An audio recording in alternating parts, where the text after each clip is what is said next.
पवित्र बीजक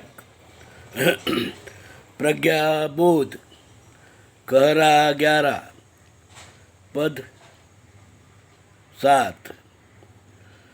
कहरा 11 पद 7 इस प्रकार है। जो लो श्वास रहे घट भीतर, तो लो कुशल परी है गे। जो लो श्वास रहे घट भीतर, तो लो कुशल परी है गे।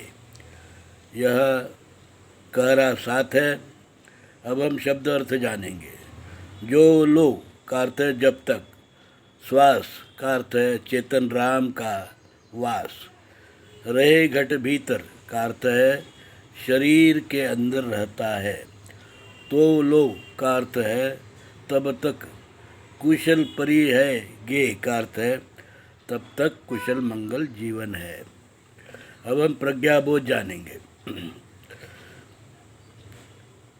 परमात्मा कबीर कहरा के इस पद में मानव जीवन परमात्मा की दया और इच्छा से चलता रहता है बताते हैं, जिसे वे निराकार निर्गुण चेतन तत्व राम कहते हैं। जब तक परमात्मा की दया है, प्राणवायु लेने और बाहर छोड़ने की इच्छा है, शरीर स्वस्थ रहता है, सब कुछ अच्छा रहता है। करीब साहेब निराकार निर्गुण शक्ति चेतन राम को सर्वोपरि परमात्मा मानते हैं और वहीं इस सृष्टि का चालक मालक है, वही गुरु है, परमात्मा कबीर है। जब तक वो चाहे, जीवन है, वायु है, प्राण वायु है, वस्तुएं है, सब कुछ कुशल मंगल है।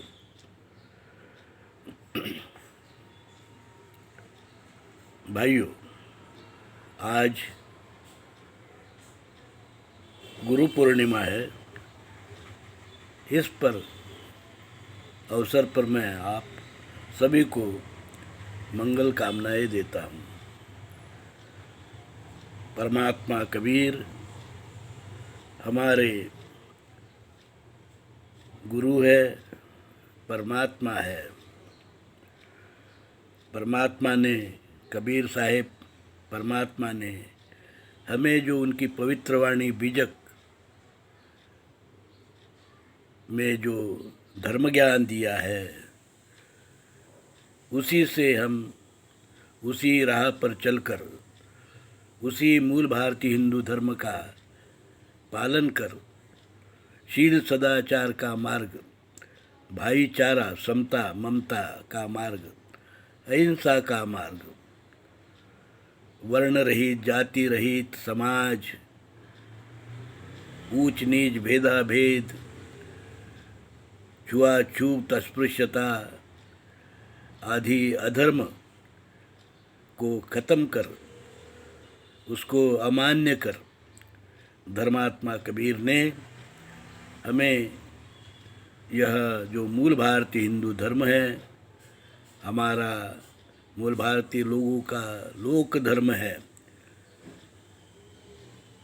जो सनातन पुरातन काल से इस भारत भू पर हिंदुस्तान में रहा है, जिसके कारण सिंधु हिंदू संस्कृति जैसे उच्चतम मानव संस्कृति, समतावादी, भाईचारावादी, वैज्ञानिक दृष्टिकोण को रखने वाली विश्व प्रसिद्ध सिंधु हिंदू संस्कृति का निर्माण इसी मूल भारतीय हिंदू धर्म की जो शील नीतिमत्ता की जो शिक्षा है उसके कारण हो सका है।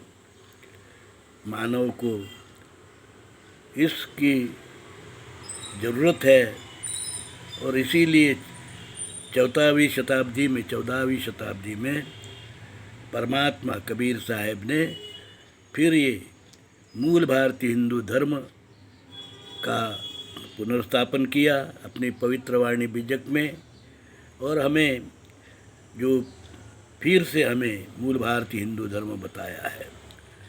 इस मूल भारतीय हिंदू धर्म पर कुछ विदेशी यूरेशियन वैदिक ब्राह्मण धर्म ने अपनी विषैली शाखा प्रत्यारोपित किया था, जिसको जाति, वर्ण, ऊंच नीच, भेदाभेद, अस्पृश्यता, विषमता आदि के फल आए थे, और मूल रूप अमृत वृक्ष, समतावादी अमृत वृक्ष करीब करीब वो जो है दृष्टि से ओझल हो गया था, उसको फिर से कबीर साहब ने हमें बताया है।